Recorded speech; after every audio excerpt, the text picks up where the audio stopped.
Champions ট্রফির venue নিয়ে অবশেষে মাথা নত করল পাকিস্তান। তারই সুবাদে আবারও অনুষ্ঠিত হতে যাচ্ছে চ্যাম্পিয়ন্স ট্রফি দুই দেশ মিলিত হয়ে, যেখানে দুবাইতে অনুষ্ঠিত হবে ভারতের সকল ম্যাচ ও বাকি দলগুলোর ম্যাচ অনুষ্ঠিত হবে পাকিস্তানের মাটিতে। এরই সাথে সূচি প্রকাশ করেছে আইসিসি, যেখানে 19 ফেব্রুয়ারি পাকিস্তান নিউজিল্যান্ডের ম্যাচ দিয়ে চ্যাম্পিয়ন্স ট্রফি শুরু হবে এবং 9 মার্চ ফাইনাল দিয়ে চ্যাম্পিয়ন্স ট্রফিটি শেষ হবে।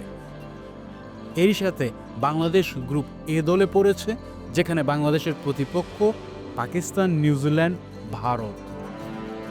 বাংলাদেশের প্রথম ম্যাচটি ভারতের সাথে 20 ফেব্রুয়ারি, তারপর পাকিস্তানের মাটিতে নিউজিল্যান্ডের বিপক্ষে 24 ফেব্রুয়ারি এবং পাকিস্তানের বিপক্ষে পাকিস্তানের মাটিতে 27 ফেব্রুয়ারি চ্যাম্পিয়ন্স ট্রফির গ্রুপ পর্বের ম্যাচ শেষ হবে।